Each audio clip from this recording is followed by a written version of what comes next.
Hello dear students, कैसे हैं आप सभी लोग। मैं Ajit Chandra Dwivedi acid sir. Dear students, आज से आपका फुल सिलेबस का मेजर स्टार्ट हो गया है। मुझे पूरा विश्वास है कि आप बड़ी ईमानदारी के साथ स्टडी कर रहे होंगे। प्यारे बच्चों, जितना समय अभी बचा है नीट के लिए, उतने समय में आपको अपनी दिनचर्या में बहुत ईमानदारी के साथ D for discipline and R for regularity and revision को हथियार बनाना ही पड़ेगा। अगर आपने D for discipline and R for regularity and revision को फॉलो कर लिया तो आप बड़ी आसानी से अपनी गोल की ओर पहुंच पाएंगे। तो चलो प्यारे बच्चों, हम लोग स्टार्ट करते हैं आज का डिस्कशन। एंड मुझे पूरा विश्वास है कि आज के पेपर से आपने बहुत कुछ सीखा होगा। जैसा कि क्वेश्चन है, which of the following statement is wrong. Wrong पूछ रहा है। Aldehyde reacts with one equivalent of monohydric alcohol in presence of dry hydrogen chloride to yield alkoxy alcohol intermediate known as acetal। वो acetal बोल रहा है, alkoxy alcohol, क्या यही है? नहीं, ये गलत स्टेटमेंट है। कैसे? आइए हम लोग प्रूव करते हैं। मैंने यहां पर एल्डिहाइड लिया। इस एल्डिहाइड की रिएक्शन, प्यारे बच्चों सुनो, इस एल्डिहाइड की रिएक्शन हमने one equivalent of monohydric alcohol से कराया। Nitrogen and oxygen containing neutral nucleophile weak nucleophile होते हैं, अतः एल्डिहाइड या कीटोन के साथ रिएक्शन कराने के लिए सबसे पहले हमें एल्डिहाइड एंड कीटोन की इलेक्ट्रोफिलिसिटी बढ़ानी पड़ेगी। इसलिए मीडियम में हमने ड्राई HCl या HCl गैस लिया, जो कि इसको प्रोटोनेट करके इसकी इलेक्ट्रोफिलिसिटी को बढ़ाएगा। प्रोटोनेशन हुआ, बॉन्ड ब्रेक हुआ, OH में चला गया। अटैक ये अपने लोन पेयर के थ्रू करेगा। अटैक ROH करता है, जुड़ता OR है, H+ रिलीज कर देगा और एज ए कैटलिस्ट की तरह H+ यहां यूज हुआ। एक ही कार्बन पर OH एंड OR आ गया, इसे बोलते हैं हेमी।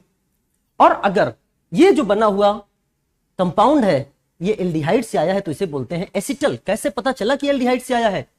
इस हाइड्रोजन को देखिए, ये हाइड्रोजन क्या यही वाला हाइड्रोजन है? और ये रिप्रेजेंट करता है एल्डिहाइड को, इसलिए प्यारे बच्चों इसे बोला हेमी एसिटल। अगर यहां R होता तो यहां पे भी R होता, तो वो कीटोन होता, उसे बोलते हैं हम लोग हेमी कीटल। देखिए, OR मतलब एल्कोक्सी, OH मतलब एल्कोहल, इसलिए हेमीसिटल क्या होते हैं? These are alkoxy alcohol. Hemiacetal जो होते हैं वो बहुत ज्यादा रिएक्टिव होते हैं, बहुत ज्यादा रिएक्टिव होते हैं। ये तुरंत ड्राई HCl के साथ ROH के साथ रिएक्शन कर जाएंगे, ROH के साथ रिएक्शन करेंगे।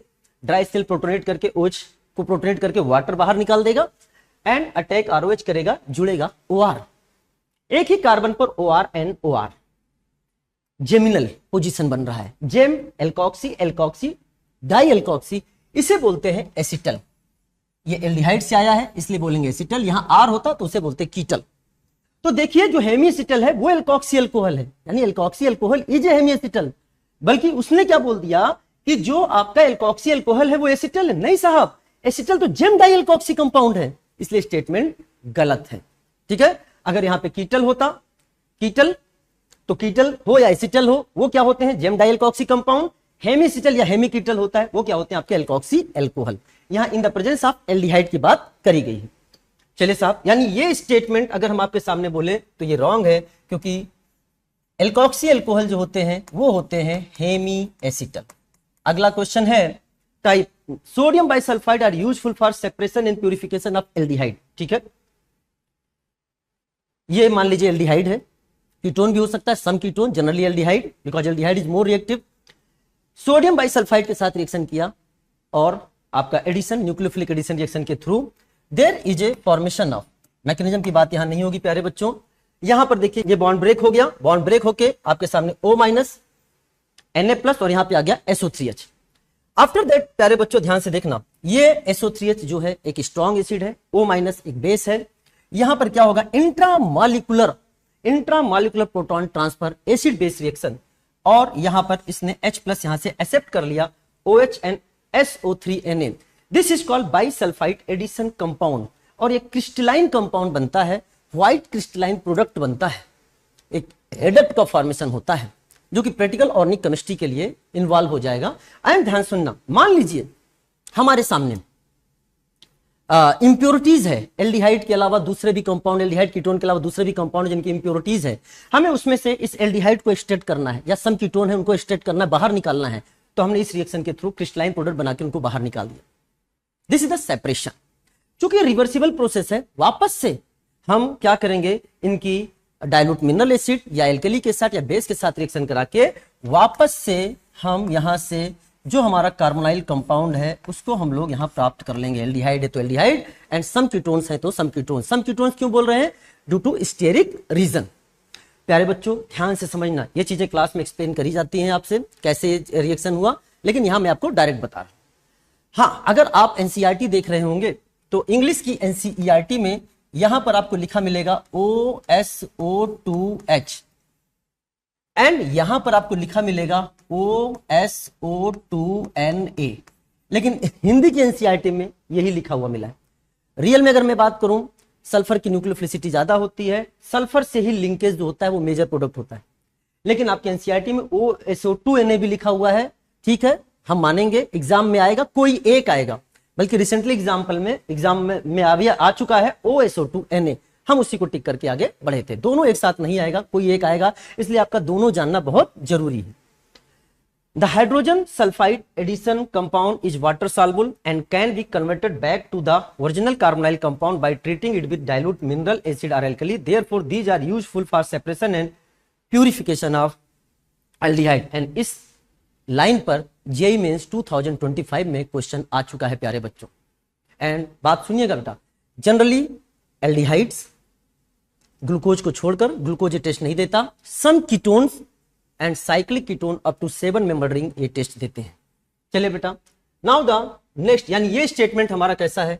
करेक्ट है, यानी ये सेपरेशन एंड हमने इसको प्यूरिफाई भी कर लिया, वापस से हमें एल्डिहाइड, प्योर एल्डिहाइड या जो कीटोन है वो हमको मिल गया। Now the next is the phenol is also known as carbolic acid. Yes, एकदम स्टेटमेंट सही है, फिनॉल को हम लोग कार्बोलिक एसिड भी बोलते हैं। And Lucas test can be used for distinguish of primary, secondary and tertiary alcohol. पूरा ख्याल रखा गया है, जहां जहां से एनसीईआरटी से क्वेश्चंस बने हुए हैं हमने वो सारे के सारे रेफरेंस यहां लिखे हैं, ताकि आप बड़ी आसानी से एनसीईआरटी में भी इन सब चीजों को देख सके क्वेश्चन कहां से उठाए गए हैं। अगर ल्यूकास की बात करें तो ल्यूकास टेस्ट क्या है? Test for 1 degree, 2 degree and 3 degree alcohol, या 1 डिग्री, 2 डिग्री, 3 डिग्री अल्कोहल को डिस्टिंग्विश करने के लिए इसको यूज करते हैं। ल्यूकास रिएजेंट क्या होता है? Concentrated HCl plus anhydrous zinc chloride. ये हर एक लाइन एक क्वेश्चन है। जब एल्कोहल की रिएक्शन हम concentrated HCl anhydrous zinc chloride के साथ कराते हैं, then there is a formation of RCl, alkyl chloride का फॉर्मेशन होता है, और ये टर्बिडिटी आने के कारण, गंधलापन, मटमैलापन आने के कारण ही हम आइडेंटिफाई कर पाते हैं। तो इसके लिए सबसे इंपॉर्टेंट चीज क्या है? Alcohols are soluble in Lucas reagent. Alcohol जो हमें लेने हैं वो ल्यूकास रिएजेंट में सॉल्युबल होने चाहिए। क्यों? क्योंकि हमें फिर पता कैसे चलेगा? टर्बिडिटी ही हमारा ऑब्जर्वेशन है, तो ये सॉल्युबल होंगे। एंड जो हैलाइड्स मिलेंगे, while their halides are immiscible and produce turbidity in solution, जिससे हम उसको आइडेंटिफाई कर सकते हैं। अगर 3 डिग्री अल्कोहल है तो LR मतलब ल्यूकास रिएजेंट लेने पर इमीडिएट टर्बिडिटी का फॉर्मेशन होता है RCl बनने के कारण, because 3 degree carbocation is more stable. 2 degree alcohol की बात करें तो टर्बिडिटी आने में 1 to 5 मिनट, कुछ बुक में 5 to 10 मिनट भी लिखा रहता है, लेकिन आपके प्रैक्टिकल ऑर्गेनिक केमिस्ट्री के जो बुक से डेटा ली गई है, within 1 to 5 minute turbidity आ जाती है। तो 2 डिग्री अल्कोहल है। एंड अगर 1 डिग्री अल्कोहल है तो टर्बिडिटी आने में 30 मिनट या उससे ज्यादा या सेवरल डेज भी लग सकते हैं, और हीट भी करना पड़ता है। ठीक है, तो ये हमने डिस्टिंग्विश कर लिया। अगर इमीडिएट टर्बिडिटी आ जाती है तो 3 डिग्री अल्कोहल, अगर टर्बिडिटी आने में 1 to 5 मिनट लगते हैं देन 2 डिग्री अल्कोहल, टर्बिडिटी नहीं आती है, मोर देन 30 मिनट लेते हैं, सेवरल डेज लगते हैं, देन वो 1 डिग्री अल्कोहल। यानी ये स्टेटमेंट भी हमारा एकदम सही है, ये स्टेटमेंट भी करेक्ट है और ये स्टेटमेंट भी करेक्ट है। तो आंसर हमारा जो इसका हो जाएगा प्यारे बच्चों, रॉन्ग आंसर पूछ रहा है, first is the wrong answer. चलिए साहब नेक्स्ट क्वेश्चन। अगले क्वेश्चन में कहा गया है, in the following reaction which of the following step is wrong. तो अगर पहले देखें, बेंजीन की reaction concentrated H2SO4 and concentrated HNO3 के साथ कराई जाती है, these are called nitrating mixture. और यहां से जो इलेक्ट्रोफाइल हमें बनता है नाइट्रोनियम आयन NO2+, जो कि रिएक्शन में इन्वॉल्व होता है। आपने पढ़ रखा है इलेक्ट्रोफिलिक एरोमेटिक सब्स्टिट्यूशन में, and there is a formation of nitrobenzene. कोई दिक्कत की बात नहीं। नाइट्रोबेंजीन की reaction acetyl chloride and AlCl3 के साथ कराते हैं। नाइट्रोबेंजीन कैसा है? NO2 ग्रुप कैसा है? मेटा डायरेक्टिंग ग्रुप है। तो आपने क्या सोचा होगा? हो सकता है सोच लिया है सर मेटा डायरेक्टिंग है तो मेटा पर लग जाना चाहिए, COCH3 ग्रुप। लेकिन प्यारे बच्चों समझना ध्यान से, अगर हमारे सामने बेंजीन रिंग पर बहुत इंपॉर्टेंट चीज है, कोई भी ऐसा ग्रुप आ जाए जो मेटा डायरेक्टिंग है, Meta directing for example NO2 आ जाए, फॉर एग्जांपल आपके सामने इसकी जगह CN आ जाए, फॉर CHO आ जाए, COOH आ जाए, या आपके सामने NH3+ आ जाए, या आपके सामने NR3+ आ जाए, ये केवल ओनली -I वाले हैं, लेकिन सारे के सारे हैं कैसे, मेटा डायरेक्टिंग। अगर मेटा डायरेक्टिंग आपके सामने ग्रुप लग जाए तो प्यारे बच्चों ये फ्रीडल क्राफ्ट रिएक्शन नहीं देता है, फ्रीडल क्राफ्ट रिएक्शन नहीं देता है। क्यों नहीं देता है? Because carbon containing electrophile are weak electrophile. जैसे आपके सामने R+ लिख दिया, जैसे आपके सामने RCO+ लिख दिया, ये आपके क्या हैं, weak electrophile. And weak electrophile होने के कारण प्यारे प्यारे बच्चों ध्यान समझना, जो आपका ये रिंग भी कैसी रिंग है, डीएक्टिवेटेड रिंग है, ये भी डीएक्टिवेटेड है, पुअर न्यूक्लियोफाइल, ये आपके सामने पुअर इलेक्ट्रोफाइल, रिएक्शन ही नहीं करेंगे। इसीलिए नाइट्रोबेंजीन को क्वेश्चन आ चुका है एज ए सॉल्वेंट भी यूज करते हैं फ्रीडल क्राफ्ट रिएक्शन में, बिकॉज जब ये रिएक्शन में पार्टिसिपेट नहीं करेगा, एज ए मीडियम प्रोवाइड करेगा, इसे यूज्ड एज ए सॉल्वेंट। तो ये फ्रीडल क्राफ्ट रिएक्शन नहीं देते, चाहे वो एल्काइलेशन हो चाहे वो एसाइलेशन हो। एंड प्यारे बच्चों अगर आप ध्यान से देख रहे हो तो यहाँ क्या देख रहे हो, ये फ्रीडल क्राफ्ट रिएक्शन की बात करी गई है, फ्रीडल क्राफ्ट रिएक्शन नहीं देगा नाइट्रोबेंजीन। तो ये स्टेटमेंट कैसा है, दिस स्टेटमेंट यानी ये स्टेप कैसा है, दिस स्टेप इज रॉन्ग। हाँ, अब यहां से अगर देखें, मान लो ये बन गया हो, तो स्टेप 3 ये कीटोन है, और ketone Grignard reagent followed by water, there is a formation of 3 degree alcohol. Yes, ये बन जाएगा, इसमें कोई दिक्कत की बात नहीं है, ये स्टेप हमारा सही है, 3 डिग्री अल्कोहल का फॉर्मेशन होगा। फॉर्मल्डिहाइड जो है आपका प्राइमरी अल्कोहल बनाता है, एल्डिहाइड जो है वो सेकेंडरी अल्कोहल, एंड कीटोन जो है tertiary alcohol with Grignard reagent followed by hydrolysis या H+ या H2O। तो इसमें जो उसने पूछा which of the following step is wrong, तो रॉन्ग जो है हमारा स्टेप कौन सा है, step 2 is wrong, step 2 is wrong. तो आंसर क्या हो जाएगा बेटा, this is the answer is the 2। चलिए अगले क्वेश्चन की ओर बढ़ते हैं, ये स्टेप आपका रॉन्ग है। चलो बच्चों, नाउ द नेक्स्ट क्वेश्चन हमारे सामने है कि जब एनिलीन की रिएक्शन हम ब्रोमीन वाटर के साथ कराते हैं, प्यारे बच्चों जब हम एनिलीन की रिएक्शन, ये हमारे सामने एनिलीन है और इसकी रिएक्शन हम कराने जा रहे हैं Br2H2O के साथ, या फिर Br2 हमने ले लिया, और ले सकते हो बेटा Br2 less polar solvent, carbon disulphide, carbon tetrachloride या क्लोरोफॉर्म, देन ये +M ग्रुप है, मोर एक्टिवेटिंग ग्रुप है, then there is a formation of, यहां पर NH2 एंड यहां पर भी Br लग गया, यहां पर भी Br लग गया, और यहां पर भी Br लग गया, 2,4,6 ट्राइब्रोमो एनिलीन का फॉर्मेशन हो गया। And this is called A, इसे हमने बोल दिया दिस इज कॉल्ड A। इसकी रिएक्शन जब हमने कराई NaNO2 प्लस HCl 0 से 5 डिग्री सेंटीग्रेड, यहां पर जो इलेक्ट्रोफाइल यूज होता है that electrophile is nitrosonium ion, nitrosonium ion, और यही इलेक्ट्रोफाइल रिस्पॉन्सिबल होता है डाइजेशन रिएक्शन के लिए, एंड NH2 ग्रुप को चेंज कर देता है, NH2 ग्रुप को चेंज कर देता है बेटा N2+ में, N2+ में यहां लिख दिया Cl-, क्योंकि HCl से Cl- आ गया, यहां पर Br, यहां पर Br और यहां पर Br। प्यारे बच्चों नाउ द नेक्स्ट स्टेप को देखना, ये आपके सामने there is a formation of B। Now the next देखें H3PO2।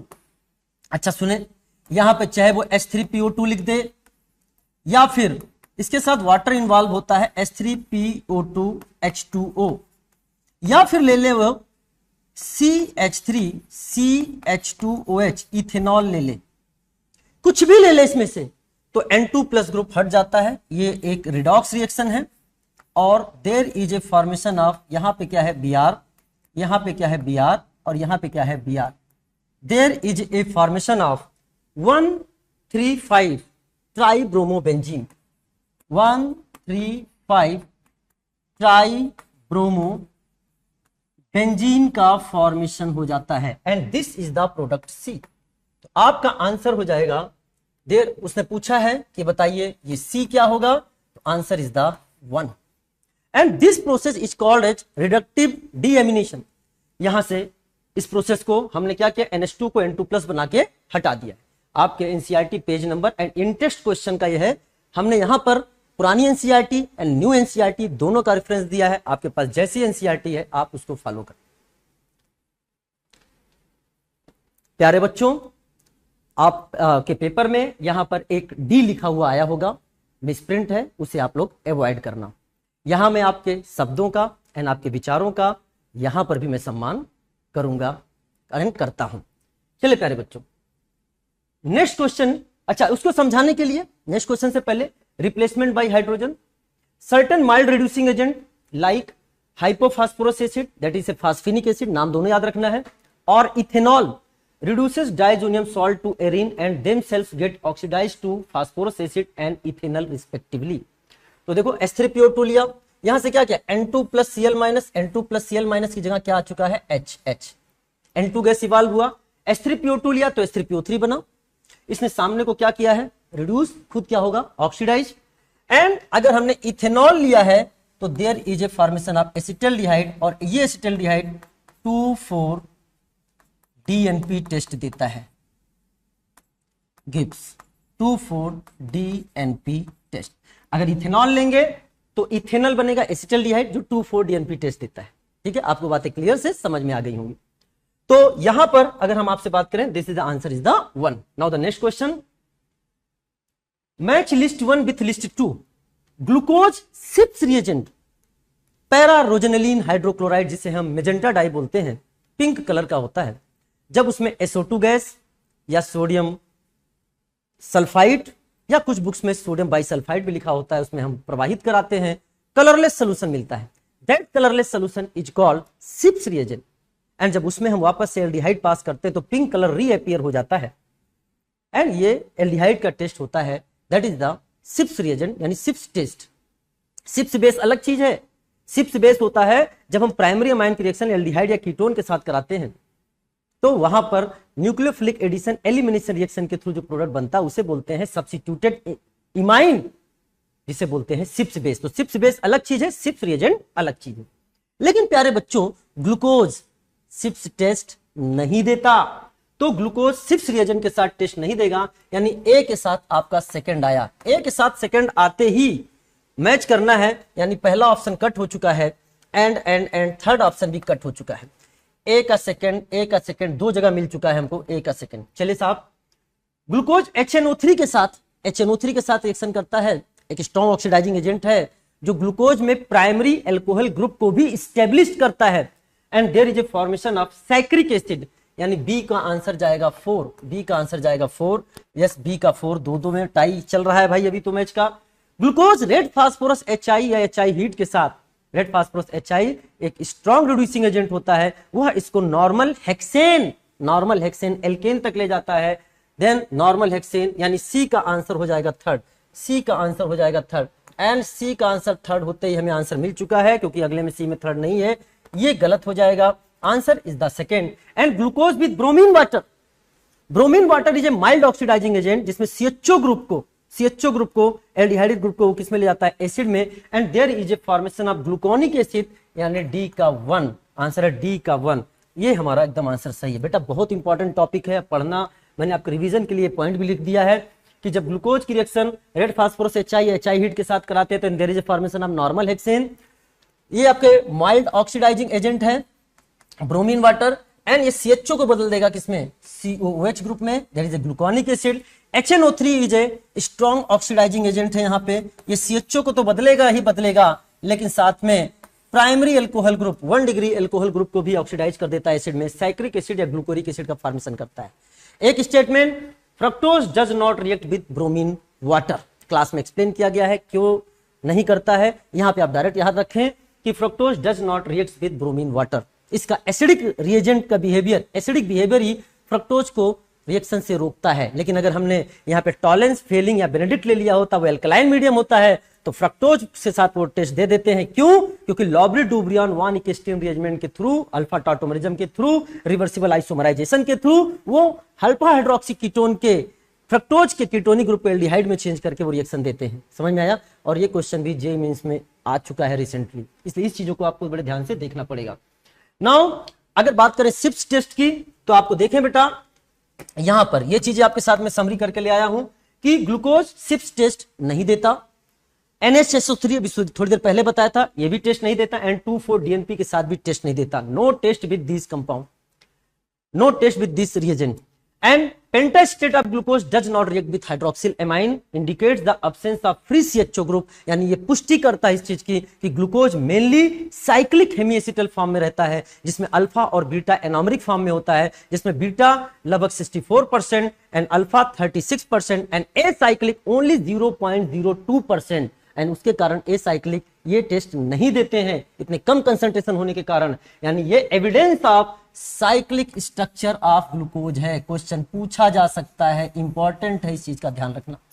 पूरी कोशिश करी है कि इस क्वेश्चन से डिस्कशन के थ्रू आपके बहुत सारे कंसेप्ट और भी इधर उधर के रिवाइज हो जाएं। प्यारे बच्चों चलिए बेटा ध्यान सुनना। नाउ अगला क्वेश्चन है, तो ये आपका आंसर हमने टिक कर दिया है, this is the second. And यहां से आप बोल सकते हो ग्लूकोज एंड फ्रक्टोज को अपन डिफरेंशिएट कर सकते हैं किससे? ब्रोमीन वाटर से। ग्लूकोज टेस्ट देता है, फ्रक्टोज टेस्ट नहीं देता है। Next is the which are the following reaction is incorrect.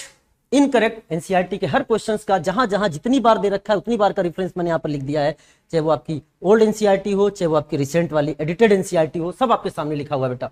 चाहे एनसीईआरटी क्लास 11th हो, चाहे वो 12th हो, आप देख सकते हैं कि जब हम यहां पर सोडियम इथेनोएट या सोडियम एसीटेट की रिएक्शन कराते हैं सोडालाइन के साथ, ये आपको 3:1 याद रखना है। तो बेटा क्या होता है, यहां से हम लोग पढ़ते हैं मैकेनिज्म पढ़ते हैं। मैकेनिज्म इंटरमीडिएट कार्बोनाइन का फॉर्मेशन होता है, उसके थ्रू मैकेनिज्म आगे बढ़ती है। CO2 उड़ा लीजिए, हाइड्रोकार्बन बना लीजिए, there is a formation of CH4। यानी उसने पूछा है, इनकरेक्ट पूछा है, भाई ये तो हमारा करेक्ट है, ये स्टेटमेंट हमारा करेक्ट है। साइनाइड की रिएक्शन जब हम H+H2O के साथ कराते हैं, H+H2O के साथ कराते हैं तो सबसे पहले वो एमाइड में चेंज होता है, एंड अगेन H+H2O के साथ हीट लेने पर वो आपके सामने there is a formation of carboxylic acid. एकदम सही, ये स्टेटमेंट भी एकदम सही है बेटा, एनसीईआरटी से उठाया हुआ लाइन है। ये रिएक्शन इस चीज को रिप्रेजेंट करता है, आपको बताता है, ये आपको शो करता है कि कार्बोक्सिलिक एसिड बनने से पहले बीच में इंटरमीडिएट एमाइड का फॉर्मेशन होता है। जब हम एसिड की रिएक्शन अमोनिया के साथ कराते हैं, एसिड यहां पर ये एसिड है और अमोनिया यहां पर बेस की तरह बिहेव करता है, एसिड बेस रिएक्शन करके there is a formation of salt, जिसे अपन बोलते हैं this is the ammonium acetate. And जब हम इसको अगर हीट नहीं किया, दिस इज द आंसर, लेकिन अगर हीट कर दिया तो यहां से वाटर निकल जाएगा and there is a formation of amide, amide का फॉर्मेशन होगा। यानी ये स्टेटमेंट भी करेक्ट है, ये स्टेटमेंट भी करेक्ट है। लेकिन प्यारे बच्चों अल्कोहल की रिएक्शन जब NaI के साथ कराई जा रही है, बहुत इंपॉर्टेंट है, ध्यान से समझना बेटा, एग्जाम में आ जाए तो अगर क्लिक नहीं करेगा तो क्वेश्चन गलत हो सकता है। अल्कोहल की रिएक्शन अगर NaI के साथ कराई जा रही है तो वो रिएक्शन नहीं करेगा, इसलिए हमें H+ का सोर्स लेना पड़ता है। लेकिन जब हम NaI या KI लेते हैं तो H+ के सोर्स को ध्यान में रखना पड़ता है, हम H2SO4 नहीं ले सकते। यहां पर Ri नहीं बनेगा, Ri नहीं बनेगा, this is the wrong, because यहां जो प्रोडक्ट बनता है वो I2 का फॉर्मेशन होगा, I2 का फॉर्मेशन। आपके एनसीईआरटी में लिखा भी है, ध्यान सुनना, कि good yield of Ri may be obtained by heating alcohol with sodium or potassium iodide in 95% orthophosphoric acid. क्यों H2SO4 नहीं लिखा, क्यों यहां पे उसने ऑर्थोफॉस्फोरिक एसिड की बात करी है? बिकॉज क्वेश्चन के साथ बात करता है, नई एनसीईआरटी के 6.2। एंड प्यारे बच्चों अगर हम बात करें पुरानी एनसीईआरटी का तो इंटेक्स्ट 10.2 देखना, 10.2 देखना, आपको उसका आंसर भी मिलेगा लास्ट में। क्या कहता है कि why sulphuric acid not used during the reaction of alcohol with KI हो या NaI हो, चाहे KI हो चाहे NaI हो। इसलिए प्यारे बच्चों क्योंकि I- जो होता है ना, ये स्ट्रॉन्ग रिड्यूसिंग एजेंट होता है, ये स्ट्रॉन्ग रिड्यूसिंग एजेंट होता है, strong reducing agent. And H2SO4 जो है आपके सामने, H2SO4 आपके सामने है, वो आपका एक्ट होगा एज ए ऑक्सीडाइजिंग एजेंट, वो आपके एज ए ऑक्सीडाइजिंग एजेंट की तरह वर्क करेगा और यहां पर रिएक्शन हो जाएगा, रेडॉक्स रिएक्शन हो जाएगा and there is a formation of I2 का फॉर्मेशन होगा। ये H2SO4 बना देगा HI जो है आपका स्ट्रॉन्ग रिड्यूसिंग एजेंट है, स्ट्रॉन्ग रिड्यूसिंग एजेंट है। H2SO4 can not be used along with KI in the conversion of an alcohol to an alkyl iodide as it converts KI to corresponding acid HI which is then oxidized by it to iodine, तो यहां पर I2 बनता है। इसीलिए हमें क्या लेना होगा, यहां पर H+ का सोर्स सोच समझ कर लेना होगा, और हमें लेना पड़ता है 95% ऑर्थोफॉस्फोरिक एसिड H3PO4 लेना पड़ता है। क्या मेरी बात क्लियर हो गई है? इस चीज को आपको ध्यान में रखना, तो बहुत इंपॉर्टेंट लाइन है ये, बहुत इंपॉर्टेंट लाइन है। तो प्यारे बच्चों, इसलिए आप यहां पर जो उसने पूछा है incorrect, then 4th is the incorrect. मैंने कहा कहीं पे अच्छे से लिख भी लेना इसको, ठीक है। चलिए साहब, तो चलिए एक क्वेश्चंस के थ्रू बहुत सारे कंसेप्ट आपके रिवाइज हो रहे हैं। मेरा यही प्रयास रहता है कि आप बहुत कुछ सीखें। Now the next question, which of the following reaction is incorrect, फिर से पूछ रहा है कौन सा इनकरेक्ट है। और ये ऐसा क्वेश्चन है जानबूझकर मैंने इस समय दिया, कारण ये था कि रिवीजन बहुत इंपॉर्टेंट है, एक फ्रेम में लाना इनको बहुत जरूरी है, क्योंकि ये याद करने वाली चीजें हैं। आपके सामने टेस्ट पेपर में आएंगे तो आपका माइंड रिफ्लेक्ट करेगा कि नहीं साहब इसको एक बार और रिवाइज करो। तो बेटा ध्यान सुनना, जब हम एल्केन जो होते हैं, एल्केन जनरली अनरिएक्टिव होते हैं, ठीक है ना बेटा, और वो रिएक्शन में पार्टिसिपेट नहीं करना चाहते, पैराफिन है, लिटिल एफिनिटी होती है। लेकिन अगर strong oxidising agent like KMnO4 आ जाए, तो जो आपके सामने 3 डिग्री हाइड्रोजन होता है वो ऑक्सीडाइज हो जाता है, वो ऑक्सीडाइज हो जाता है, और ऑक्सीडाइज हो गया किसमें, एल्कोहल में। इसको ध्यान समझना, यानी ये स्टेटमेंट हमारा कैसा है, ये करेक्ट है। अच्छा, ये तीनों चीजों को बताने के लिए मैं सबसे पहले यहां पे आना चाहूंगा। एनसीईआरटी का है कंट्रोल्ड ऑक्सीडेशन या कैटालिटिक ऑक्सीडेशन कैटलिस्ट के प्रेजेंस में। तो जब एल्केन की रिएक्शन हमने कराई बेटा कॉपर के साथ, यहां देखो बेटा ध्यान से समझना, मैं कोशिश करूंगा याद भी हो जाए। Copper, molybdenum oxide and manganese acetate, बहुत ध्यान समझना। तो कॉपर लेते हैं तो there is formation of alcohol, molybdenum oxide लेते हैं तो फॉर्मेशन ऑफ एल्डिहाइड, एंड अगर मैग्नीज एसीटेट लेते हैं there is formation of acid. याद करने का तरीका बस सुन लो, याद करने का तरीका क्या है। मैग्नीज एसीटेट में एसिड वाला पार्ट आया, एसीटेट एसिड वाला पार्ट आया, याद करने का तरीका सिखा रहा हूं, याद ही करना है। तो याद रखना, एसीटेट आया है तो प्रोडक्ट में एसिड बनेगा। बस 3 बनाने, एक एल्कोहल, एक एल्डिहाइड, एक एसिड है, 3 रिएजेंट हैं और मुझे उसको देखना है। तो याद रखना, अगर एसीटेट वाला पार्ट है तो एसिड बनेगा। क्लियर हो गया, एक पार्ट तो क्लियर हो गया, एसीटेट में एसिड बनाना है, जितने कार्बन का उतने कार्बन का एसिड बना देंगे। अब बचे 2, कॉपर एंड मोलिब्डेनम ऑक्साइड। तो याद करने का तरीका, जिसके पास ऑक्सीजन नहीं है उसका कम ऑक्सीडेशन, जिसके पास ऑक्सीजन है उसका ज्यादा ऑक्सीडेशन। लेकिन कितना ज्यादा ऑक्सीडेशन, एसिड तो बना चुके हो, एसिड के बारे में मत सोचना। अब केवल हमारे पास 2 ऑप्शन है, कौन, एल्कोहल एंड एल्डिहाइड। तो कॉपर के साथ कम oxidation alcohol, MO2O3 molybdenum oxide के साथ ज्यादा, जिसके पास ऑक्सीजन ज्यादा उसका ज्यादा ऑक्सीडेशन एल्डिहाइड तक। And ordinary alkane reacts resist oxidation but alkanes having tertiary hydrogen atom can be oxidized to corresponding alcohol by potassium permanganate। And बेटा इसका नाम भी याद रखना, कभी कभी एग्जाम में सीधे नाम पूछ लिया जाता है और ये बड़े हॉट टॉपिक्स हैं, यहां से क्वेश्चंस आजकल आ रहे हैं, जेईई मेंस में तो कई बार आ चुके हैं, तो आप देख लीजिए। ठीक है, MO2O3 से क्या बन गया, एल्डिहाइड, एकदम सही है।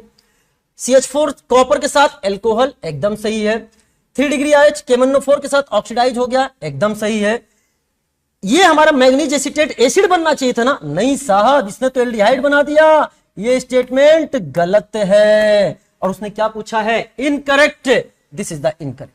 तो प्यारे बच्चों, मैंने इस क्वेश्चंस के थ्रू कुछ तरीके से याद कराना भी मैंने आपको सिखाया। आप अच्छे से, बड़ा मेरी पूरी कोशिश रहती है कि क्वेश्चंस के जब हम आपके सामने डिस्कशन लेके आए तो साथ में उससे आसपास के जितने भी एरिया कवर कर सकता हूं वो भी मैं कवर करूं, ताकि आपका फ्रूटफुल हो यह डिस्कशन देखना। चलिए साहब अगले क्वेश्चन को देखते हैं।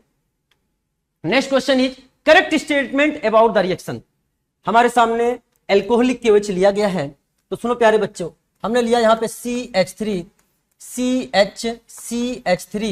And CH2Cl, alcoholic KOH E2 elimination कराएगा, एल्कोहलिक KOH E2 एलिमिनेशन कराएगा। एंड आपके सामने ये अल्फा, ये बीटा, अल्फा से आपका Cl और बीटा से H यहां से चला गया, और there is a formation of CH3 double bond CH2, जिसका नाम दिया यहां पर A, ये है आपके सामने A। चलो साहब A क्या है, A की रिएक्शन फिर हमने किसके साथ कराई, there is a H+H2O, acidic hydration, and there is a formation of, मैं डायरेक्ट प्रोडक्ट लिख सकता हूं आज के समय में, आप यहां तक आ चुके हैं कि आप डायरेक्ट प्रोडक्ट भी सोच सकते हैं। There is a formation of this compound, और यहां पर आपके सामने आ गया दिस इज द OH, ये आपके सामने बन गया B, ये आपके सामने बन गया B, ठीक है ना। एनसीईआरटी विद आपके सामने रेफरेंस लिखा हुआ है, जहां जहां से क्वेश्चंस के बारे में आपको रेफरेंस मिल सकता है। नाउ कॉपर 573 केल्विन, 573 केल्विन, या कभी कभी वो लिख देता है 300 डिग्री सेंटीग्रेड। तो अगर 1 डिग्री अल्कोहल है तो एल्डिहाइड बनता है कॉपर 573 केल्विन से, 2 डिग्री अल्कोहल से कीटोन बनता है, एंड 3 डिग्री अल्कोहल में होता है डिहाइड्रेशन। एंड डिहाइड्रेशन है तो यहां से H निकाल दीजिए, यहां से OH निकाल दीजिए, एंड वाटर निकल के there is a formation of CH3, CCH3 and double bond CH2, and this is the C। अब ऑप्शन देखते हैं। ए इज ए आइसोब्यूटाइलिन, यस एकदम सही है। ए क्या है आपका? आइसोब्यूटाइलिन है। चलिए साहब ये तो सही है। बी इज आइसोब्यूटाइल अल्कोहल, नहीं साहब, B is a tertiary butyl alcohol, ये आपका है टर्सरी ब्यूटाइल अल्कोहल। तो ये स्टेटमेंट आपका क्या है? This statement is wrong. C is 2 methyl propene, yes, ये वापस से ए वाला ही सी बना है, आईपीएससी नेम लिख रहा है तो लिख दिया 2 मिथाइल प्रोपीन। ये स्टेटमेंट भी हमारा क्या है? एकदम सही है। A and C both correct, yes, answer चला जाएगा A and C both correct. क्या आपको इतनी मेरी बात समझ में आ गई है? कॉपर 573 केल्विन के बारे में मैं वापस से यहां बोलना चाहूंगा कि तरीका क्या है इसमें कि ये आपके सामने अल्फा कार्बन है, ये आपके सामने अल्फा कार्बन है, यहां से OH और अल्फा से दो, यहां पे क्या है? OH जुड़ा हुआ है। जो OH जुड़ा हुआ है उसको बड़े ध्यान समझना। OH से आपको H निकालना है, अल्फा वाले से भी H निकालना है, there is a formation of aldehyde. OH से H निकालना है, अल्फा वाले से H निकालना है, there is a formation of ketone. लेकिन यहां OH से H निकालोगे तो अल्फा पर आपका H नहीं है, तो यहां डिहाइड्रेशन हो जाएगा। पूरा का पूरा यहां से OH ले लीजिए और यहां से ले लीजिए H+, and there is a dehydration and there is a formation of isobutylene. ठीक है, तो तरीका है कि एक हाइड्रोजन OH वाले का होना चाहिए, एक पड़ोसी का होना चाहिए। इस आधार पे जब तक H2 निकले H2 निकालो, जब तक H2 निकले H2 निकालो, H2 ना निकले क्योंकि पड़ोसी पे हाइड्रोजन नहीं है, जब H2 ना निकले तो वाटर निकालो। इस तरीके से आप इसको याद कर सकते हैं, बहुत इंपॉर्टेंट है, इस चीजों को हो सकता है एग्जाम में आ जाए। तो आंसर हमारा हो गया ये। Now the next question is, बहुत प्यारा क्वेश्चन है, पीसीसी के साथ इस साइक्लिक अल्कोहल की रिएक्शन कराई गई है, पीसीसी के साथ इस साइक्लिक अल्कोहल की रिएक्शन कराई गई है। तो प्यारे बच्चों, हमारे सामने जो साइक्लिक अल्कोहल है OH, पीसीसी, प्रिडिनियम क्लोरोक्रोमेट, प्रिडिनियम क्लोरोक्रोमेट। तो जब इसकी रिएक्शन कराई जाती है तो ये क्या करता है? 1 डिग्री अल्कोहल को एल्डिहाइड में एंड 2 डिग्री अल्कोहल को कीटोन में, 3 डिग्री अल्कोहल के साथ no reaction, and there is a formation of आपके सामने बन गया ये कीटोन। चलो, ये कीटोन आपका बना X। अब कह रहा है कि X की reaction dilute NaOH and heat से कराई जाए। पहचानो पहचानो पहचानो, क्या इसके पास अल्फा H है? बहुत ध्यान समझना, क्या इसके पास अल्फा H है? यस, अल्फा H है। केमिस्ट्री ऑफ अल्फा H, अगर अल्फा H है एल्डिहाइड है कीटोन के पास और बेस है, एल्डोल के बारे में सोचना है, एल्डोल के बारे में सोचना है। हीट दिया है, एल्डोल कंडेंसेशन प्रोडक्ट, तो मैं डायरेक्ट प्रोडक्ट बनाना सिखाऊंगा, यहाँ पे मैकेनिज्म में नहीं जाऊंगा। एंड तरीका है, एक का कार्बोनाइल दूसरे का अल्फा H, वाटर निकाल लो, ACP बना लो, एल्डोल कंडेंसेशन प्रोडक्ट बना लो। एक का कार्बोनाइल हमने लिखा, एक का कार्बोनाइल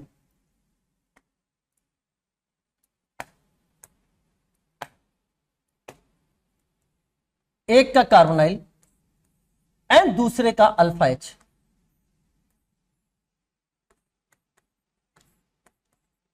एंड दूसरे का अल्फा H, यहां से वाटर निकाल दीजिए और एल्डोल कंडेंसेशन प्रोडक्ट बना लीजिए।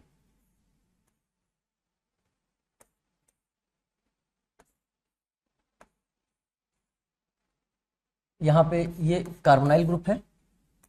This is the answer. अब टिक कर लीजिए, हीट दिया है इसलिए हम एल्डोल कंडेंसेशन प्रोडक्ट की बात करेंगे। ये कीटोन है तो बीच में कीटोल भी बनता है, लेकिन हीट दिया है तो सीधे आप देखें आंसर इज द सेकंड।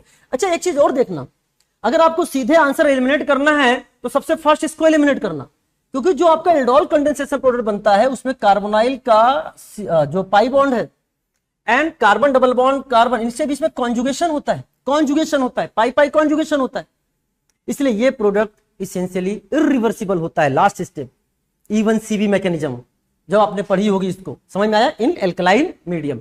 अच्छा, इसका अगर कोई कहे नहीं साहब अब हमें इसका कीटोल बनाकर दिखाओ, कीटोल बनाने का बड़ा आसान तरीका है, इस पाई बॉन्ड को तोड़ो और जिधर ऑक्सीजन नहीं है उधर OH जोड़ो, इधर OH जोड़ दो, इधर H जोड़ो, तो आपके सामने, इधर देखो बेटा, जिधर इधर वाले में OH जोड़ोगे तो ये आपके सामने OH है और इधर जुड़ जाएगा H। ये पहले ये बनता है और इसके थ्रू, 3 के थ्रू जब आप इसको हीट करते हो, जब आप इसको हीट करते हो, समझ में, there is a formation of aldol, condensation product का फॉर्मेशन होता है। समझ में आया? आंसर जो हमारा जाएगा वो सेकंड आएगा, क्योंकि यहाँ पे किसका है, ये आपके सामने हीट दिया है। लेकिन याद रखना, एनसीईआरटी में जाके पढ़ना, कुछ ऐसे कंपाउंड होते हैं जहां हीट की रिक्वायरमेंट नहीं होती, सीधे कंडेंसेशन हो जाता है। क्यों? क्योंकि वहां पर ये जो पाई पाई कॉन्जुगेशन है वो एक्सटेंडेड होता है। मान लो aromatic ring, for example benzal acetophenone, आज ही जाकर एनसीईआरटी देखना, बेंजल एसिटोफिनोन जो एग्जांपल दिया है आपके कॉपी में, एनसीईआरटी में दे रखा है, कॉपी में आपके पढ़ाया गया है, उसमें जाकर देखना कि वो एरोमेटिक रिंग के साथ भी एक्सटेंडेड कॉन्जुगेशन में है, इसलिए वहां हीट की रिक्वायरमेंट नहीं, बिना हीट के ही वहां पे कंडेंसेशन हो जाता है।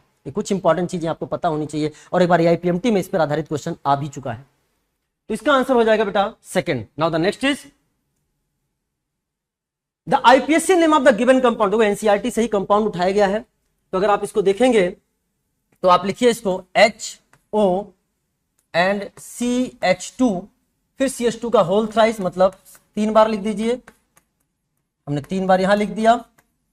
इसके बाद फिर आपके सामने फिर CH2 है, उसके बाद फिर है COCH3, नंबरिंग करेंगे तो आप इधर से पाएंगे, प्रिंसिपल फंक्शन ग्रुप इधर आ रहा है, CO 1 2 3 4 5 6 एंड 7। तो नाम है 7 पर hydroxy, this is the prefix 7 hydroxy. कितने कार्बन की पीसीसी है? 7 कार्बन की। हेप्ट। इसके बाद देखिए बेटा, ये सैचुरेटेड है कि अनसैचुरेटेड चेन है? ये सैचुरेटेड, एन एंड 2 पर ओन। तो आंसर हमारे सामने बन गया है 7 hydroxy heptane 2 one. This is the correct answer. बहुत आसान क्वेश्चन है, आपने कर लिया होगा। Now the next question is which of the following reaction is are correct. एक एग्जांपल एनसीईआरटी से उठाया हुआ है, विथ रेफरेंस आपके सामने लिखा हुआ है। जब हम KMnO4 KOH, ये आपके स्ट्रॉन्ग ऑक्सीडाइजिंग एजेंट है, इसके साथ अगर आपके सामने बेंजाइलिक H हो या बेंजीन से जुड़ा हुआ कार्बन डबल बॉन्ड ऑक्सीजन भी हो, ऑक्सीडाइज हो जाता है। एंड ये भी एसिड में, ए भी एसिड में, लेकिन मीडियम कैसा है? एल्कलाइन है। तो एसिड बेस रिएक्शन होकर सॉल्ट का फॉर्मेशन होगा COO -K plus COO -K plus. Acidification करेंगे वापस से, देन एसिडिफाइड होके ये बन जाएगा COOH and COOH। Then there is a formation of this is called as, नाम भी याद होना चाहिए, नाम भी पूछा जा सकता है, terephthalic acid. There is a formation of terephthalic acid या टरथैलिक एसिड ही बोलते हैं। KMnO4 H2SO4, ये भी आपका स्ट्रॉन्ग ऑक्सीडाइजिंग एजेंट है। जब कार्बन कार्बन डबल बॉन्ड है उसको तोड़ देते हैं, और product is like oxidative ozonolysis. Mechanism अलग है लेकिन product is like oxidative ozonolysis. जितने कार्बन है इधर से COH, इधर भी COH, ये बन गया आपके सामने। And this compound is called as adipic acid. Question exam में आ चुका है, उसमें क्वेश्चन जो था वो ऐसे पूछा गया था, उसमें ये स्ट्रक्चर बनाकर नहीं पूछा था, जे में सा क्वेश्चन बता रहा हूं मैं। उसने 4 ऑप्शन में 4 एसिड के नाम लिख दिए थे, जिसमें एक नाम पे लिखा था एडिपिक एसिड। तो अगर आपको नाम नहीं पता है तो हो सकता है कि आप रिएक्शन जानते हुए भी जवाब ना दे सकें, इसलिए आपको इनका नाम भी जानना बहुत जरूरी है। Jones reagent is also strong oxidising agent, और ये क्या है? 1 डिग्री अल्कोहल को एसिड तक लेके जाएंगे, और ये 10 कार्बन का जो आपका 10 कार्बन का आपके सामने जो अल्कोहल है वो 10 कार्बन के एसिड में चेंज हो जाएगा। And this is called as decanoic acid. There is a formation of, बेटा आपके सामने हो जाएगा, इसे हमने बोल दिया डेकेनोइक एसिड, या किससे बना? डेकेनॉल से बना। तो ये आपके फॉर्मेशन हो गया, this is called as decanoic acid. अगले क्वेश्चन को देखना, ये ऐसा रिएक्शन है, मैंने जानबूझकर टेस्ट में दिया जहां बच्चों का ध्यान नहीं जाता, सब पढ़ लेते हैं, यहां पर ध्यान नहीं जाता। तो वैसे देखे जाओ, हाइड्रोकार्बन का आपने कंबस्टन का जनरलाइज फॉर्म में फार्मूला पढ़ रखा है, चाहे वो एल्केन हो, चाहे एल्कीन हो, चाहे एल्काइन हो, चाहे वो एरोमेटिक हाइड्रोकार्बन हो, कैसे भी हो। लेकिन अगर स्पेसिफिकली बात की जाए तो फॉर एल्केन के लिए एक कंबस्टन है कि एल्केन का फॉर्मूला CnH2n+2, कितने मोल ऑफ I2 लगे, कितने मोल ऑफ O2 लगेंगे, 3n+1/2O2 gives NCO2 + n+1 H2O। Combustion का फार्मूला है n प्लस यहां पर क्या है, heat. This is also correct, यानी सारे के सारे करेक्ट है, ये भी करेक्ट है, ये भी करेक्ट है, ये भी करेक्ट है, ये भी करेक्ट है। तो आंसर चला जाएगा फोर्थ, दैट इज ABCD। मुझे पूरा विश्वास है इस क्वेश्चन से भी आपने बहुत कुछ सीखा होगा, स्पेशली डी वाले ऑप्शन से। जरूर ध्यान से देखना, हर एक चीज का रेफरेंस है, आप एनसीईआरटी ओपन करके देखिए। इन चारों क्वेश्चंस का, चारों ऑप्शंस का जहां जहां पे भी है वो रेफरेंस हमने यहां पर दे रखा। अगला क्वेश्चन है, ये एक ऐसा क्वेश्चन है जानबूझकर इस समय उठाया गया है क्योंकि ये ऐसा समय आ गया जहां बच्चे अपनी गलतियां फाइंड आउट नहीं कर पाएंगे। वो बार बार रिवीजन किए जा रहे हैं, रिवीजन किए जा रहे हैं, लेकिन उनको ये नहीं पता चल पाता है कि उनसे गलती कहां हो सकती है। तो एज ए शिक्षक, एज ए टीचर, हमारी रिस्पॉन्सिबिलिटी बन जाती है कि मैं अपने बच्चों को सिखाऊं कि बच्चे आप यहां गलती कर सकते हो। हाँ, एक बात याद रखना, यहां गलती हो रही है ना तो परेशान होने की जरूरत नहीं है, क्योंकि अगर यहां गलती हो रही है तो वहां गलती होने के चांस आपके मिनिमाइज हो रहे हैं, और ईश्वर से प्रार्थना है कि वहां गलत ही ना हो। तो इस क्वेश्चन को ध्यान समझना, बच्चा ध्यान नहीं देता है। Arrange in correct basic strength order पूछ रहा है, तो ये तो चलो फिर ये कैसे है, ये आपका डीलोकलाइज्ड लोन पेयर है, ये लोकलाइज्ड है, ये लोकलाइज्ड है, ये लोकलाइज्ड है। I know and you also know, because localised lone pair are more basic than delocalised lone pair. तो इतना तो पता चल गया कि ए सबसे पीछे होने वाला है। चलो ए सबसे पीछे होने वाला है, सेकंड ऑप्शन तो ही हट गया, लेकिन 1, 3 और 4 में सभी में ए सबसे पीछे है। अब हमें यहां पर चेक करना होगा। अब जिस बच्चे ने इसको देखते ही केवल इंडक्टिव इफेक्ट के बारे में सोचा, उसको तुरंत दिख गया सबसे ज्यादा DCB, और एग्जामिनर इतना चालाक था कि उसने पहला ऑप्शन बनाकर रखा कि चलो तुम सोचो DCBA, और देखते ही उसने टिक किया, उसने सोचा नहीं हो MR फिल का। Irreversible process. सोचकर जवाब देना है, सोचकर दिमाग को ठंडा रखिए, एक बार सोचिए, इसके बारे में थोड़ा सोचिए कि आपने कहां पढ़ा था, कैसे पढ़ा था, तब जवाब दीजिए। एमाइन के बेसिक स्ट्रेंथ की बात आती है, और अगर वो आपके सामने मीडियम बात नहीं करता है तो हम इसको एक्वस फेज मान के चलते हैं। And in aqueous phase basic strength is not only decided by only one factor, that is inductive factor, it is decided by multiple factor like inductive effect, solvation that is H bonding, and steric hindrance factor. और सबको cumulative देखा जाए तो जो answer बनता है, अगर R is equal to CH3 है तो आपने पढ़ा होगा 2130, ये 0 बताता है किसको, अमोनिया को। एंड अगर R इज इक्वल टू आपके सामने है C2H5 तो होता है 2, 3, 1 एंड 0। 2, 2 एंड 0, 0 अपनी जगह पे है। मिथाइल और इथाइल, छोटे के साथ छोटा नंबर, बड़े के साथ बड़ा नंबर, छोटा नंबर 1, 3, बड़ा नंबर 3, 1, ऐसे देख सकते हो। या CH3 खुद चीख चीख कर चिल्ला रहा है, तेरा ध्यान किधर है, मेरा नंबर इधर है। ये खुद बता रहा है 1, 3 वाला मैं ही हूं। प्यारे बच्चों समझना ध्यान से। तो कुल मिलाकर जो आपका आंसर होना चाहिए, यहां R इक्वल टू मिथाइल है तो 2130, ये आपके सामने B वाला है, ये 1 डिग्री है, C वाला आपका 2 डिग्री है, एंड D वाला आपका 3 डिग्री है। तो 213 यानी आपके सामने 213, पहले 2 वाला आएगा यानी C आएगा, फिर 1 वाला आएगा दैट इज B आएगा, फिर 3 वाला आएगा दैट इज D आएगा, और उसके बाद आपका A आएगा। ये आपका जवाब है, ये लोकलाइज वाले, ये डी लोकलाइज वाले।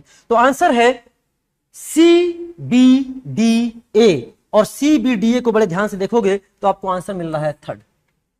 और जाके एनसीईआरटी में एक लाइन और पढ़ना, if R is equal to methyl then there is no steric hindrance to H bonding. ठीक है ना, इस चीज को आप बड़े ध्यान से देखना। आपके सामने समरी लेके आया हूं, मुझे पूरा विश्वास है आप इसको पसंद करेंगे। बेसिक स्ट्रेंथ आप 1 degree, 2 degree, 3 degree amine. Gaseous phase non polar solvent दे दिया तो इंडक्टिव फेज की तरह जवाब दो 3210, तब तो कोई दिक्कत की बात नहीं है। आपने इंडक्टिव फेज के साथ जवाब दे दिया 3210। लेकिन अगर उसने मीडियम नहीं बोला या एक्वस मीडियम बोल दिया, तो प्यारे बच्चों पोलर प्रोटिक सॉल्वेंट बोल दिया, तो सुनो R इक्वल टू अगर मिथाइल है तो आंसर है 2130, और अगर इथाइल है देन 2310। आपके एनसीईआरटी में 2 ही अल्काइल पे बात की गई है, लेकिन बात केवल इतनी नहीं, आगे भी जाती है और भी अल्काइल चलिए होते हैं, लेकिन हमारे सिलेबस में केवल इतनी है जो कि ये एनसीईआरटी में लिखी हुई है। आप जरूर जाकर देखना, एंड पेज नंबर आपके सामने यहाँ है। मुझे पूरा विश्वास है आपने इस क्वेश्चन से सीखा होगा, क्योंकि सिली मिस्टेक वाले क्वेश्चन है, इसलिए जानबूझकर आपके सामने लेकर आए गए हैं। Now the next, this is the aniline. Next question है आपके सामने, the product A form in the following reaction sequence. बहुत प्यारा क्वेश्चन है। प्रोपाइन की रिएक्शन कराई सबसे पहले Hg+2H2SO4। तो जब हम प्रोपाइन की reaction CH3C triple bond CH, ये हमारे सामने क्या है, ये प्रोपाइन है। इसकी रिएक्शन हमने करा दी Hg2+ डाइल्यूट H2SO4 या H2SO4 लिख सकता है, या केवल H+ भी लिख सकता है। बहुत ध्यान समझना, ये रिएक्शन जो होता है बाय इंटरमीडिएट, इनॉल इंटरमीडिएट के फॉर्मेशन के थ्रू, मैकेनिज्म पर नहीं जाना है इसमें। एंड जो आपके सामने प्रोडक्ट बनेगा CH3C, पहले जो आपके सामने बनेगा डबल बॉन्ड एंड CH2, इधर H लगाओ इधर OH लगाओ, जैसे एम के एडिशन ऑफ वाटर होता है, मार्कोनी का एडिशन ऑफ वाटर, वैसे ही सोचकर जवाब देना है। आफ्टर दैट इसमें हो जाएगा टॉटोमेरिज्म, और टॉटोमेरिज्म होने के बाद there is a formation of CH3 C double bond O and CH3, there is a formation of acetone. ये आपके सामने एसीटोन का फॉर्मेशन हो। फिर कह रहा है इसकी रिएक्शन HCN के साथ कराओ। HCN के साथ न्यूक्लियोफिलिक एडिशन रिएक्शन आपने पढ़ा होगा। HCN के साथ reaction, there is a formation of cyanohydrin. अच्छा, केवल HCN लिखे तो चलेगा, लेकिन आपको पता है ये बेस कैटेलाइज्ड होता है, क्योंकि HCN जो होता है वो कैसा होता है, पुअर एसिड होता है। इसीलिए रिएक्शन में हम क्या करते हैं, HCN के साथ, या फिर लिखा हुआ मिल सकता है आपके सामने HCnOH NH+, या लिख सकता है आपके सामने बना बनाया वो सॉल्ट भी ले सकता है NaCN स्ट्रॉन्ग इलेक्ट्रोलाइट NHCl, ऐसा कुछ भी लिखा मिल जाए। तो प्यारे बच्चों ध्यान सुनो, उसने केवल HCN दिया है, ठीक है, यील्ड कम होगा, लेकिन कोई बात नहीं, कोई बात नहीं, प्रोडक्ट बनेगा, प्रोडक्ट हम जरूर बनाएंगे। And there is a formation of cyanohydrin, CO हटा ले OHCN लगा दे। एंड आप ऐसे सोच सकते हो CH3C CH3, ये प्रोटोनेट होके ये OH, और यहाँ पे क्या है, दिस इज द CN, ये आपके पास हो गया, there is a formation of cyanohydrin. After that वो आपसे कहता है इसकी रिएक्शन कराइए H2NI के साथ। तो जब हमने इसकी रिएक्शन कराई H2NI के साथ, बहुत ध्यान समझना, H2NI ले ले, या फिर आपके सामने हम यहां पर NaETOH भी ले सकते हैं, NaETOH, this is called Mendius reduction. CN को रिएक्शन कराएगा, और ऐसा नाम NCERT में नहीं दिया है मेंडियस का, लेकिन ये देखिए NCERT से, ये NaETOH है, या सोडियम अमलगम ETOH है, इथेनॉल, या ले लिया हमने LiLH4, इसमें से कुछ भी ले लो बेटा, कुछ भी ले लो। देन नाइट्रोजन वाले से एमाइन बना ले, ये आपने पढ़ा होगा। And there is a formation of CH3C, यहां पे है OH, यहां पे क्या है CH3, यहां पे क्या है CH2 एंड NH2 का फॉर्मेशन होगा। तो आपके सामने इस कार्बन से 2 मिथाइल और एक CH2NH2 लगा हुआ है, कोई ऑप्शन चेक करिए। अगर देखते हैं तो प्रोडक्ट ए क्या बना है, इस कार्बन को देखें 1 2 2 3 4, अच्छा इन्होंने 2 बार इस ऑप्शन को लिख दिया है, कोई बात की बात नहीं है। यहां देखिए ये मिथाइल और ये क्या है CH2NH2, हमारा आंसर क्या हो जाएगा, this is the third answer. तो बहुत प्यारा चीज है समझना, साइनाइड एल्काइल साइनाइड क्रिएशन, चाहे H2NI, चाहे LiLH4 ले लो, चाहे सोडियम अमलगम इथेनॉल ले लो, क्या बनता है, प्राइमरी एमाइन। इस चीज को इंपॉर्टेंट रखना, और ये भी आपके NCERT से हर एक स्टेप NCERT में कहां दे रखा है उसको हमने कोटेड करके आपके सामने लिखा है। प्यारा क्वेश्चन है, कन्वर्जन का प्यारा क्वेश्चन है, बहुत इजी क्वेश्चंस माने जाते हैं, लेकिन जानबूझकर इसको देना बहुत जरूरी है, बार बार रिवाइज करना जरूरी है कि मैच लिस्ट 1 विथ लिस्ट 2। जब एल्काइल साइनाइड की reaction stannous chloride SnCl2 HCl के साथ कराई जाती, फॉलोड बाय हाइड्रोलाइसिस, एल्डिहाइड का फॉर्मेशन होता है, and this reaction is called Stephen reaction. आप जानते हो, तो ए को आपने मैच कर दिया किससे, 4 से। ये आपके सामने एसिड हेलाइड है, यानी कि एसिड हेलाइड में भी क्या है, बेंजोइल क्लोराइड लिया है H2 PDBSO4, then Cl is replaced by hydrogen, Cl is replaced by hydrogen, and there is a formation of benzaldehyde, this reaction is called Rosenmund reduction. B को आपने किससे कर दिया, थर्ड के साथ। इसको आगे भी बढ़ा सकता है, आगे भी बढ़ा सकता है, क्यों नहीं बढ़ा सकता, इसको मैं आगे ले जाके कैनिजारो रिएक्शन से इसको हमें आगे बढ़ा सकता हूं। और हमने लिया OH माइनस हीट, तो क्या हो जाएगा, रिडक्शन होके बेंजाइल अल्कोहल ऑक्सीडाइज होके एक्साइड होके बेंजोएटाइन का फॉर्मेशन होगा। तो ये भी चीजें आपको याद रखनी है, ठीक है ना। चलिए साहब, सेल्फ रिडॉक्स रिएक्शन, अगर एक ही तरह का हमने एल्डिहाइड विदाउट अल्फा H वाला लिया तो। चलिए साहब, इसके बाद हमने methyl benzene that is toluene लिया, CrO2 Cl2 carbon disulphide followed by hydrolysis, this is the Etard reaction. Etard reaction, C को 1 से मिला दिया, and benzene formylation of benzene not done by Friedel Crafts reaction, done by Gattermann Koch reaction, ठीक है ना, done by Gattermann Koch reaction. सब चीज class में आपने पढ़ रखा होगा। तो CuHCl anhydrous LCl3 copper CuCl लिया, दिस इज द गटरमैन-कॉच रिएक्शन। तो इसका आंसर हो जाएगा दिस इज द सेकंड। तो आंसर आपका बन रहा है 4312। तो 4312 फोर्थ इज द आंसर, और आपके सामने दिख गया यहाँ पे 4312। आपके रिवीजन के लिए चीजें लिखी हुई हैं कि जब स्टीफन रिएक्शन में नाइट्राइल लेते हैं, nitriles are reduced to corresponding imine with stannous chloride in the presence of hydrochloric acid which on hydrolysis give corresponding aldehyde. पहले इमाइन बनता है और इसकी हाइड्रोलिसिस करने के बाद आप ऐसे तोड़ सकते हो, यहाँ O लगा दो, इधर H2 लगा दो, एल्डिहाइड का फॉर्मेशन हो गया, this is called Stephen reaction. इसे बोल दिया, ये हमारे सामने स्टीफन रिएक्शन। इटार्ड रिएक्शन में क्या है, जब हम लेते हैं CrO2Cl2 तभी इसको बोलते हैं इटार्ड, क्रोमाइल क्लोराइड, एंड बीच में क्रोमियम कॉम्प्लेक्स का फॉर्मेशन होता है, PHCHOCrOHCl2 का whole twice followed by hydrolysis, there is a formation of benzaldehyde. And दूसरा एक सिमिलर और था, तो मैंने कहा यहां पे इस पे आपको सिमिलर रिएक्शन भी दिखा देता हूं। CrO3 विद क्रोमिक ऑक्साइड के साथ अगर हमने ले लिया यहां पर acetic anhydride, this is the AC2O, acetic anhydride 273 से 283 केल्विन, इंटरमीडिएट बेंजाइलिडीन डाइएसिटेट का फॉर्मेशन होता है, PHCHOCOCH3 का whole twice followed by hydrolysis and heat, there is a formation of benzaldehyde. तो ये टॉलविन से बेंजल्डिहाइड बनाने के मेथड है, लेकिन इटार्ड कब है, जब क्रोमाइल क्लोराइड लेंगे।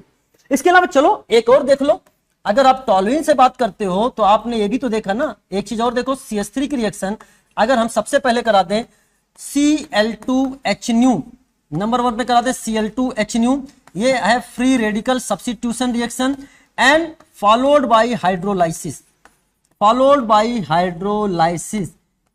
ये एक ही पेज पर एनसीईआरटी में दे रखा है, जाकर देखना, there is a formation of benzaldehyde. तो एक ही क्वेश्चन के थ्रू एक तीर से 3 निशाने लगा दिए हमने, आपको क्यों लिए पूछा है, लेकिन हमने साथ में टॉलविन से 3 रिएक्शन बता दिए। एक बेंजीन से बेंजल्डिहाइड की अगर बात करें तो वो आपके सामने बेंजीन से बेंजल्डिहाइड भी बना हुआ है, समझ में आया। तो ये सारी की सारी चीजें आप समझना एल्डिहाइड बनाने के लिए। तो आंसर आपका हमने टिक पहले ही कर रखा है। मुझे पूरा विश्वास है कि आप मेरे इस डिस्कशन को बहुत लाइक कर रहे होंगे एंड बहुत कुछ सीखने का प्रयास कर रहे होंगे। प्यारे बच्चों, ये एज ए टीचर हमारा रोल है कि हम आपको उन पहलुओं पर भी डिस्कशन के लिए ले जाएं जहां अभी आप सोच नहीं पा रहे हो, लेकिन ट्रेंडिंग स्टार्ट हो चुका है क्वेश्चन पूछने का। More than 1 times JEE Mains में क्वेश्चन इस पैटर्न पे आ चुके हैं एंड एनसीईआरटी से है। क्वेश्चन कह रहा है कि using the provided information in the following paper chromatogram, paper chromatography का एग्जांपल है, उससे बना हुआ है पेपर क्रोमेटोग्राम। और वो आपसे कह रहा है कि ये फिगर बनाया है paper chromatography for a compound A and B, calculate RF value of A. अब आप आरएफ वैल्यू अगर आप नहीं जानोगे तो आप कैलकुलेट कैसे करोगे? आज ही जाकर एनसीईआरटी में पढ़ना बेटा, आज ही जाकर एनसीईआरटी में पढ़ना, देखेंगे वहां पे क्या है, ये डायग्राम भी आपको देखने को मिलेगा। आरएफ मतलब रिटार्डेशन फैक्टर या रिटेंशन फैक्टर बोलते हैं। चाहे आपने थिन लेयर क्रोमेटोग्राफी पढ़ा, चाहे आपने पेपर क्रोमेटोग्राफी पढ़ा, दोनों में आप चीजें देख सकते हो। यहां पर क्या है, एक बेसलाइन है जहां पे हम एक स्पॉट लगाते हैं। मान लो हमारे पास कंपाउंड है A plus B plus C plus D का मिक्सचर है, हमें उसको सेपरेट करना है। हमने यहां पर लगा दिया, स्पॉट लगाया और एक सुटेबल सॉल्वेंट ले लिया। जैसे जैसे सॉल्वेंट ऊपर बढ़ेगा वैसे वैसे according to attraction of that substance to stationary phase and mobile phase separate होने लग जाएंगे। ये व्हाइट जो दिख रहा है, ये जो व्हाइट दिख रहा है वो स्टेशनरी फेज है, और जो ब्लू दिख रहा है ये आपका सॉल्वेंट है। ये जो ब्लू दिख रहा है वो आपका सॉल्वेंट है, और जो व्हाइट है वो आपका क्या है, that is the stationary phase. अब सुनो ध्यान से, जैसे जैसे सॉल्वेंट ऊपर जाएगा, अगर हमारे सब्सटेंस की अट्रैक्शन स्टेशनरी फेज से ज्यादा है तो वो सॉल्वेंट के साथ नहीं बढ़ना पसंद करेगा, कहेगा नहीं साहब हम आपके साथ नहीं जाएंगे, हम रुकना चाहेंगे, धीरे धीरे आगे बढ़ेगा।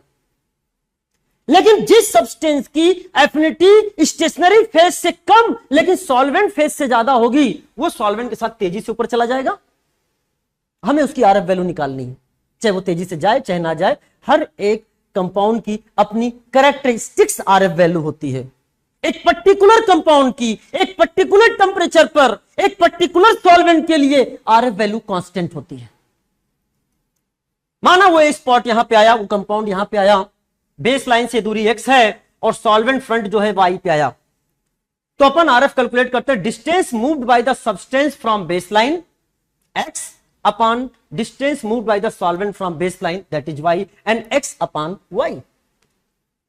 आप ऐसे भी याद कर सकते हो, सॉल्वेंट एकदम नीचे है, सब्सटेंस को हमने यहां पे रखा बेस लाइन पर, सब्सटेंस ऊपर सॉल्वेंट नीचे, इसलिए रेशियो में सब्सटेंस को ऊपर रखना सॉल्वेंट को नीचे रखना, x upon y।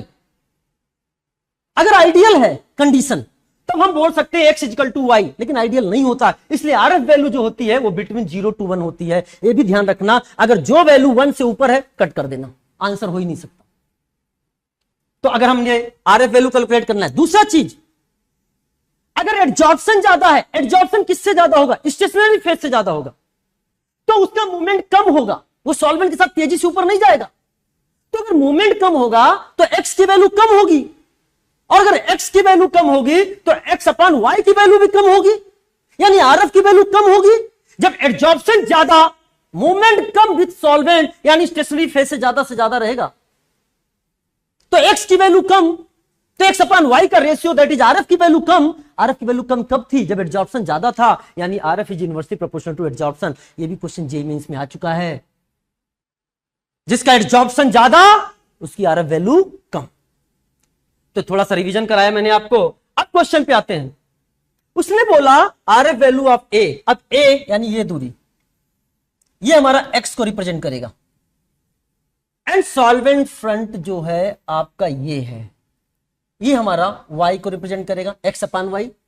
Now RF की वैल्यू जो हमने कैलकुलेट करी, तो x upon y that is x की वैल्यू कितनी आ गई बेटा 2, y की वैल्यू कितनी आ गई 5, आंसर इज 0.4। एक बार पढ़ने के बाद आसान कितना हो जाता है क्वेश्चन।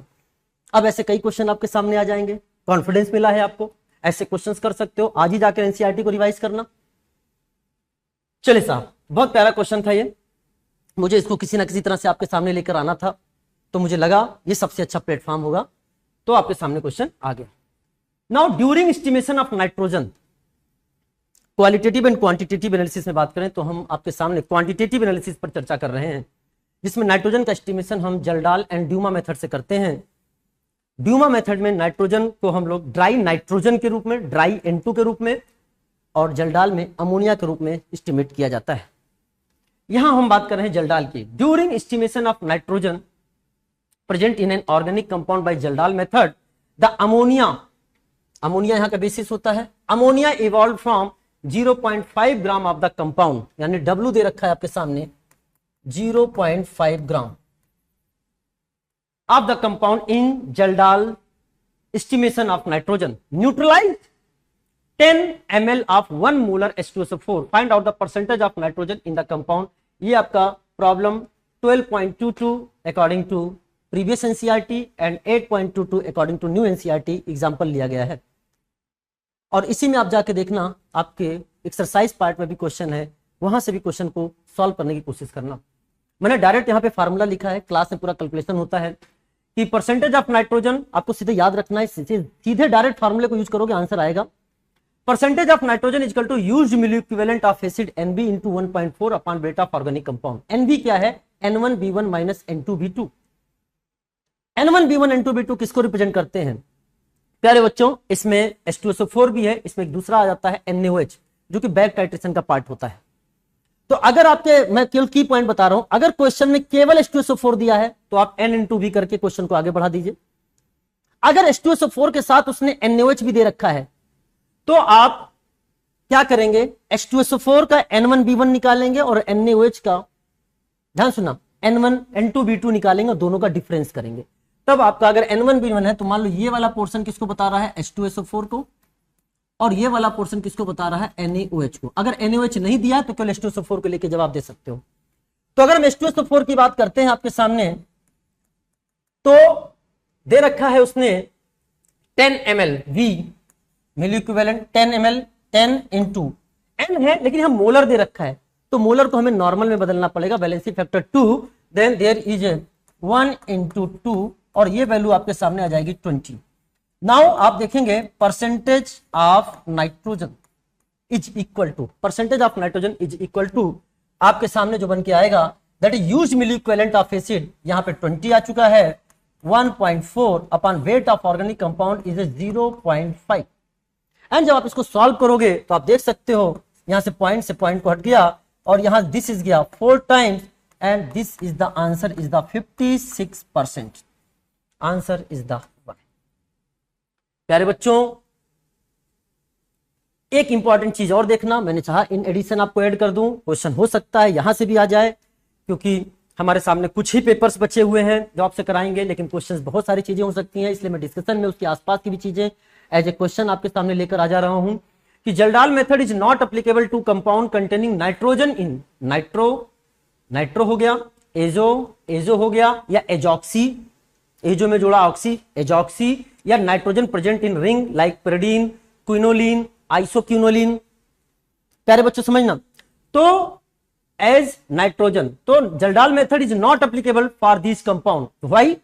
ये हो गया, मान लो उसने पूछ लिया this is the assertion why, तो इसका हो जाएगा ये रीजन कि nitrogen of this compound does not change to ammonium sulphate under this condition. जब हम इसमें प्रोसेस होता है जिसे बोलते हैं डाइजेशन, हम इसमें कराते हैं जो जल्डाल फ्लास्क में, तो उसी नाइट्रोजनस कंपाउंड का हम जल्डाल मेथड से एस्टिमेशन कर सकते हैं जो पहले अमोनियम सल्फेट में चेंज हो, फिर अमोनियम सल्फेट से अमोनिया बनती है। तो याद रखना, इस चीज का हमें ध्यान रखना पड़ेगा, जो अमोनियम सल्फेट नहीं बना सकते जल्डाल मेथड के लिए एप्लीकेबल नहीं है, ये जो कंपाउंड भी नहीं है, बेंजीन डाइजोनियम नहीं है, N2 उड़ जाएगा, बचेगा ही नहीं, तो कहां से एस्टिमेट करोगे। यानी कहने के मतलब ये आपको बहुत इंपॉर्टेंट है, इसको याद रखना, विथ रीजन हमने आपको बता दिया। प्यारे बच्चों मुझे पूरा विश्वास है कि जो मैंने डिस्कशन किया है बहुत ही आपको फ्रूटफुल लगा हुआ होगा, आपने इसे अच्छे से रिवाइज किया है। अगर आपने इसको अच्छे से देखा है आज के डिस्कशन पार्ट को, तो ना केवल क्वेश्चंस बल्कि क्वेश्चंस के आसपास की कुछ बाउंड्रीज हैं उनको भी मैंने टच करने की कोशिश करी है। एंड मैं पूरा प्रयास करता रहूंगा कि इस तरह से अगर डिस्कशन है मैं जब भी लेकर आऊं तो एक फ्रूटफुल डिस्कशन लेके आऊं, एंड आप अपने होप नहीं खोएंगे, लगे रहेंगे। आपको नहीं सोचना है कितने दिन बचे हैं, आपको नहीं सोचना है कितना सिलेबस बचा है, आपको बस इतना सोचना है कि यस 6 घंटे की कम से कम प्रॉपर नींद लेने के बाद जो टाइम बचा है उसको हम फ्रूटफुली कैसे यूटिलाइज कर सकें। इसलिए इस चीज का आपको हमेशा ध्यान रखना है। बी पॉजिटिव, कोशिश करते जाओ, ना कि बचे हुए टाइम में कुछ ऐसा कुछ मत सोचो जो तुम्हारे टाइम को ही बर्बाद करे। कोशिश करो और केवल कोशिश करते रहो, क्योंकि कोशिश करने वालों की हार नहीं होती। Wish you all the best, मस्त रहिए, जबरदस्त रहिए, पढ़ाई में हमेशा बेस्ट रहिए। Let's crack it.